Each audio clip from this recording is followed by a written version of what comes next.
जी हाँ दोस्तों, पहले वनडे महामुकाबले के खत्म होते ही भारतीय क्रिकेट कैंप में हलचल तेज हो चुकी है। जैसे ही पहला मुकाबला समाप्त हुआ, वैसे ही बीसीसीआई और टीम इंडिया के हेड कोच गौतम गंभीर ने बिना वक्त गंवाए न्यूजीलैंड के खिलाफ दूसरे वनडे महामुकाबले के लिए बड़ा फैसला ले लिया है। कोच गंभीर ने साफ संकेत दे दिया है कि अब टीम इंडिया दूसरे वनडे में पूरी तरह बदले हुए तेवर और नई रणनीति के साथ मैदान पर उतरने वाली है और इसी सोच के तहत 3 से 4 अहम बदलावों के साथ नई भारतीय टीम घोषित कर दी गई है। जी हां दोस्तों, हेड कोच गौतम गंभीर ने दूसरे वनडे के लिए टीम इंडिया में ऐसे ऐसे युवा और भूखे शेरों को मौका दिया है जिनके नाम सुनते ही न्यूजीलैंड के खेमे में बेचैनी साफ नजर आने लगी है। ये वो खिलाड़ी हैं जो लंबे समय से मौके का इंतजार कर रहे थे और अब दूसरे वनडे में खुद को साबित करने के लिए पूरी तरह तैयार हैं। यही वजह है कि न्यूजीलैंड की टीम को अभी से पसीने छूटने लगे हैं, क्योंकि सामने अब एक ज्यादा आक्रामक और जोशीली टीम इंडिया खड़ी होने वाली है। दोस्तों, इतना ही नहीं, कोच गौतम गंभीर ने दूसरे सुपरहिट महामुकाबले के लिए 3 से 4 ऐसे खतरनाक खिलाड़ियों की वापसी भी कराई है जो मैच का रुख अकेले दम पर पलटने की क्षमता रखते हैं। इन खिलाड़ियों का अनुभव और आक्रामक खेल भारतीय टीम को संतुलन के साथ साथ धार भी देता है। यानी दूसरे वनडे में टीम इंडिया सिर्फ मुकाबला खेलने नहीं, बल्कि न्यूजीलैंड को पूरी तरह दबाव में लाने के इरादे से उतरेगी।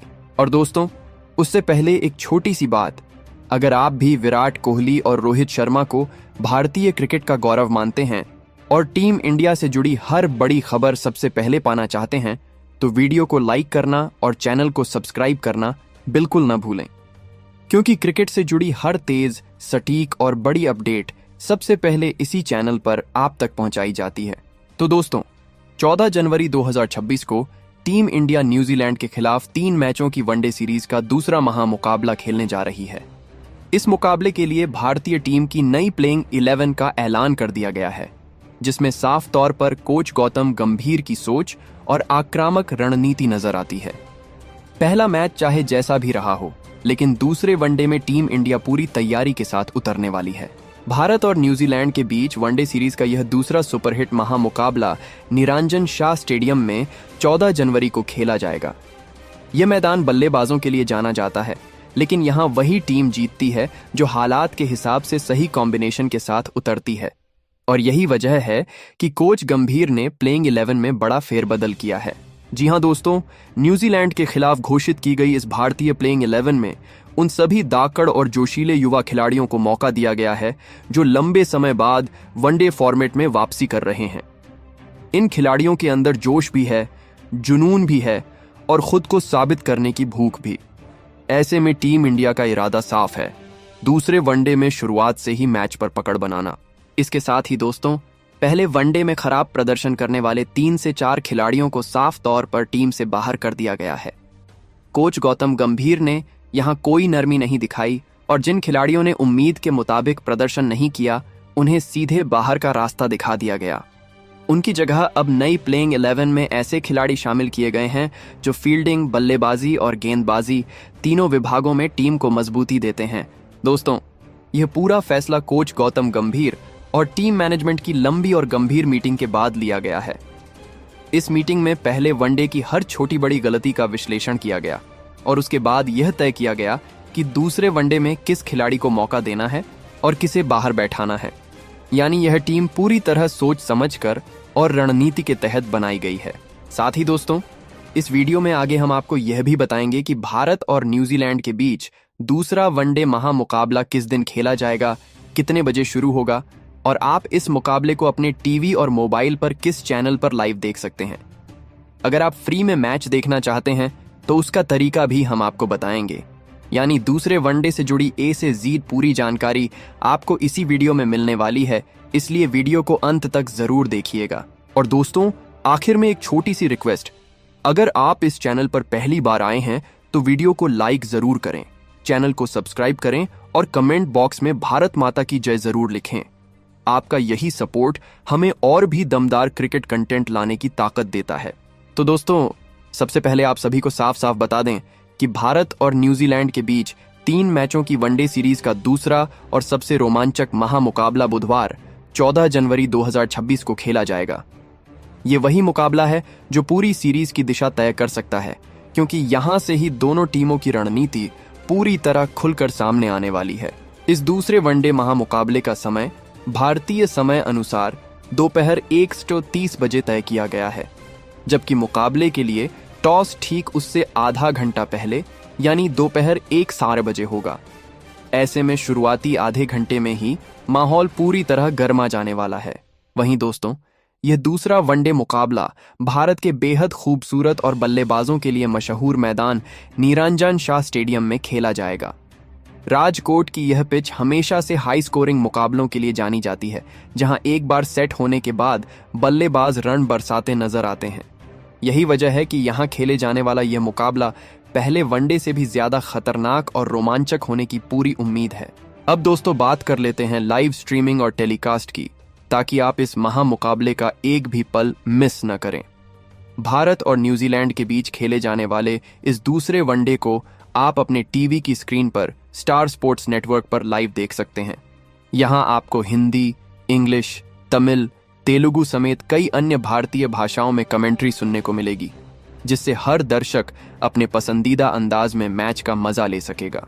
वहीं अगर आप लैपटॉप या मोबाइल पर यानी ऑनलाइन मैच देखना चाहते हैं, तो यह दूसरा वनडे मुकाबला आप जियो हॉटस्टार पर लाइव स्ट्रीम कर सकते हैं। हाई क्वालिटी स्ट्रीमिंग और अलग अलग भाषा विकल्प के साथ यहां भी आपको पूरा रोमांच देखने को मिलेगा। और दोस्तों, अगर आप फ्री में यह महामुकाबला देखना चाहते हैं, तो आपके लिए भी शानदार ऑप्शन मौजूद है। आप यह मैच डीडी स्पोर्ट्स पर बिल्कुल मुफ्त देख सकते हैं, जो डीडी फ्री डिश पर उपलब्ध है। यहां आपको हिंदी और इंग्लिश दोनों भाषाओं में मैच देखने का मौका मिलेगा। तो दोस्तों, ये हो गई लाइव स्ट्रीमिंग और टेलीकास्ट से जुड़ी पूरी जानकारी। अब साफ है कि दूसरा वनडे सिर्फ एक मुकाबला नहीं, बल्कि सीरीज का सबसे अहम और निर्णायक मैच होने वाला है। पहले वनडे से भी ज्यादा टक्कर, ज्यादा दबाव और ज्यादा रोमांच इस मैच में देखने को मिलने वाला है। तो चलिए दोस्तों, अब आगे बढ़ते हैं और आपको बताते हैं कि आखिर वह कौन से 11 खतरनाक खिलाड़ी हैं जो दूसरे वनडे की प्लेइंग 11 में शामिल होकर न्यूजीलैंड के खिलाफ मैदान पर उतरने वाले हैं और मैच का रुख पलटने की पूरी ताकत रखते हैं। तो दोस्तों, सबसे पहले खिलाड़ी की बात करें तो दूसरे वनडे की प्लेइंग 11 में हमें पूर्व कप्तान रोहित शर्मा ही नजर आने वाले हैं। दोस्तों, पहले वनडे मुकाबले में रोहित शर्मा का प्रदर्शन भले ही आंकड़ों में बहुत बड़ा नहीं दिखता, लेकिन उनका इम्पैक्ट साफ तौर पर नजर आया था।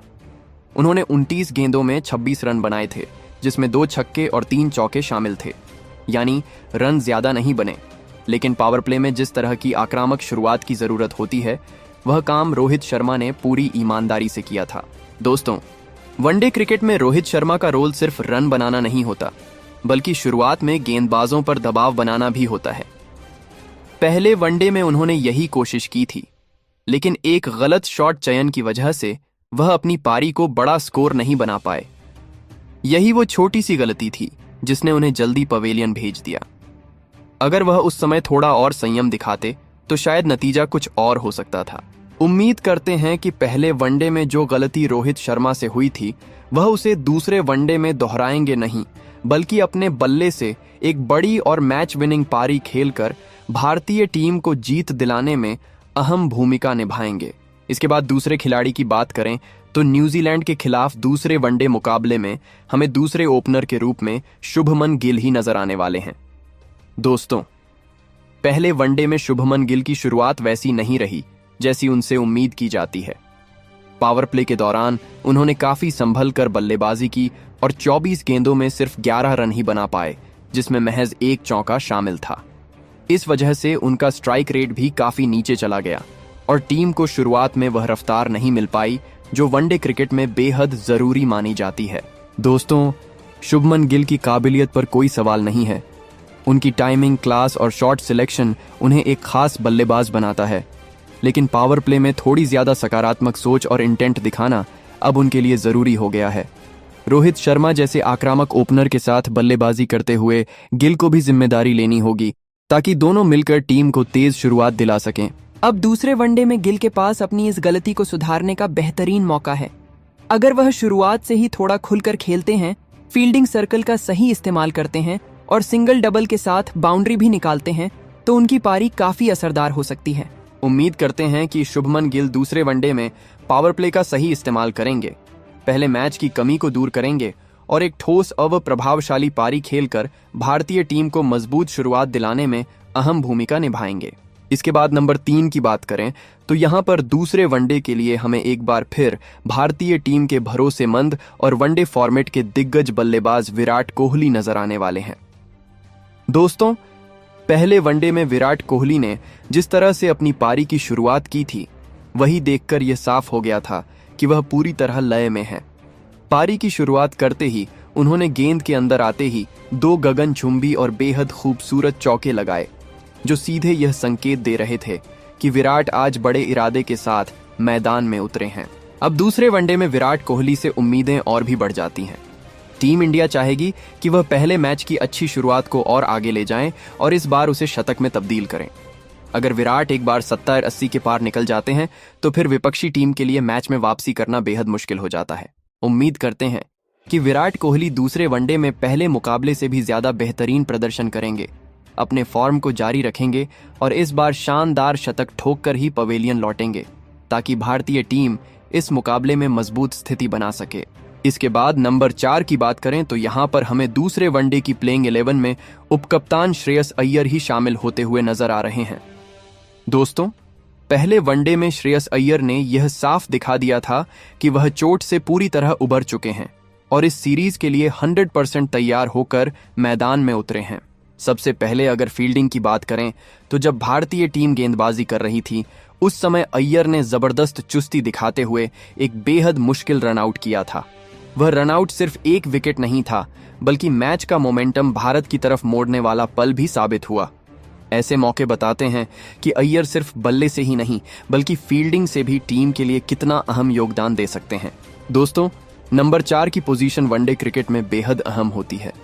यहाँ बल्लेबाज को कभी शुरुआती विकेट गिरने पर पारी संभालनी होती है, तो कभी रन रेट बढ़ाने की जिम्मेदारी उठानी पड़ती है। श्रेयस अय्यर इस रोल के लिए बिल्कुल फिट बैठते हैं। उनकी स्ट्राइक रेट भी अच्छी रहती है और बड़े स्कोर बनाने की क्षमता भी उनमें भरपूर है। अब दूसरे वनडे में भारतीय टीम को उनसे और भी बड़ी उम्मीदें होंगी। अगर अय्यर पहले मैच की तरह ही आत्मविश्वास के साथ बल्लेबाजी करते हैं और अपनी पारी को थोड़ा और लंबा ले जाते हैं, तो यह भारत के लिए बहुत फायदेमंद साबित हो सकता है। उम्मीद करते हैं कि श्रेयस अय्यर दूसरे वनडे में भी फील्डिंग, बल्लेबाजी और लीडरशिप तीनों विभागों में बेहतरीन प्रदर्शन करेंगे और भारतीय टीम को जीत की ओर ले जाने में अहम भूमिका निभाएंगे। इसके बाद नंबर 5 की बात करें तो यहां पर हमें दूसरे वनडे मुकाबले में विकेट कीपर बल्लेबाज केएल राहुल शामिल होते हुए नजर आ रहे हैं।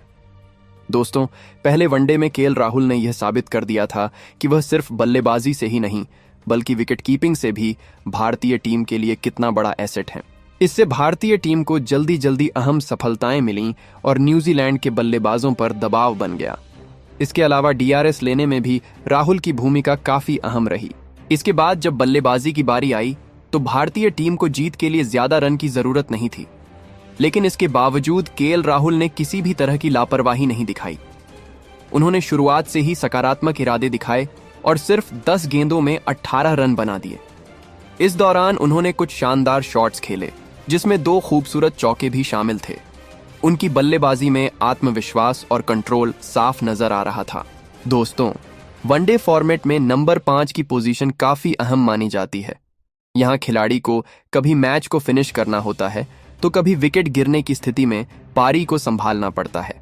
केएल राहुल इस रोल में पूरी तरह फिट बैठते हैं, क्योंकि उनके पास अनुभव भी है और मैच की परिस्थिति को पढ़ने की बेहतरीन क्षमता भी। अब दूसरे वनडे में भी टीम इंडिया को राहुल से इसी तरह के संतुलित प्रदर्शन की उम्मीद रहेगी। विकेट कीपिंग में वही चुस्ती, वही फुर्ती और बल्लेबाजी में वही समझदारी अगर देखने को मिलती है, तो भारत के लिए मैच पर पकड़ बनाए रखना आसान हो जाएगा। उम्मीद करते हैं कि केएल राहुल दूसरे वनडे में भी विकेट के पीछे और बल्ले से शानदार प्रदर्शन जारी रखें और भारतीय टीम को एक और जीत दिलाने में अहम भूमिका निभाएं। इसके बाद नंबर 6 की बात करें तो यहाँ पर हमें दूसरे वनडे की प्लेइंग 11 में एक बार फिर रविंद्र जडेजा ही शामिल होते हुए नजर आ रहे हैं। दोस्तों, अगर पहले वनडे की बात करें तो यह कहना गलत नहीं होगा कि वह मुकाबला जडेजा के लिए कुछ खास नहीं रहा। गेंदबाजी में वह अपनी लय नहीं पकड़ पाए और 9 ओवर में 56 रन खर्च कर बैठे, जबकि उन्हें कोई भी विकेट नहीं मिल सका। बल्लेबाजी में भी उनका योगदान सीमित ही रहा और फील्डिंग में भी वह अपने ऊंचे मानकों के मुकाबले ठीक ठाक ही नजर आए। लेकिन दोस्तों, रविंद्र जडेजा जैसे खिलाड़ी को सिर्फ एक मैच के आधार पर आंकना बिल्कुल भी सही नहीं होगा। वह भारतीय टीम के सबसे काबिल और अनुभवी ऑलराउंडरों में से एक हैं और कई बार यह साबित कर चुके हैं कि खराब मैच के बाद वह जबरदस्त वापसी करना जानते हैं। जडेजा की सबसे बड़ी ताकत यही है कि वह दबाव में भी खुद पर भरोसा रखते हैं और अगले ही मुकाबले में हालात पलट देने की क्षमता रखते हैं। वनडे फॉर्मेट में जडेजा का रोल सिर्फ विकेट लेना ही नहीं होता, बल्कि मिडिल ओवर्स में रन गति पर लगाम लगाना और बल्लेबाजों पर दबाव बनाए रखना भी होता है। पहले वनडे में यह काम उनसे नहीं हो पाया, लेकिन इसका मतलब यह नहीं कि वह दोबारा ऐसा नहीं कर सकते। दूसरी तरफ बल्लेबाजी में भी वह कई बार निचले क्रम से टीम को उपयोगी रन दिला चुके हैं। अब दूसरे वनडे में जडेजा के पास अपनी आलोचनाओं का जवाब देने का सुनहरा मौका है। अगर वह गेंदबाजी में अपनी लाइन लेंथ सुधारते हैं, थोड़ा टाइट स्पेल डालते हैं और बीच के ओवरों में 1-2 विकेट निकाल लेते हैं, तो भारतीय टीम को बड़ा फायदा मिल सकता है। उम्मीद करते हैं कि रविंद्र जडेजा अपने अनुभव और आत्मविश्वास का पूरा इस्तेमाल करते हुए दूसरे वनडे में जोरदार कमबैक करेंगे, गेंद और बल्ले दोनों से बेहतर प्रदर्शन करेंगे और भारतीय टीम को जीत की ओर ले जाने में अहम भूमिका निभाएंगे। इसके बाद नंबर 7 की बात करें तो यहाँ पर हमें दूसरे वनडे के लिए भारतीय टीम में तेज गेंदबाज प्रसिद्ध कृष्णा शामिल होते हुए नजर आ रहे हैं। दोस्तों, पहले वनडे मुकाबले में प्रसिद्ध कृष्णा ने गेंदबाजी से यह दिखा दिया था कि वह विकेट निकालने की क्षमता रखते हैं, भले ही रन थोड़े ज्यादा खर्च हुए हों। उन्होंने अपने 9 ओवरों में 60 रन जरूर दिए थे, लेकिन इसके साथ ही उन्होंने 2 बेहद अहम विकेट भी चटकाए थे, जो मैच के लिहाज से काफी महत्वपूर्ण साबित हुए।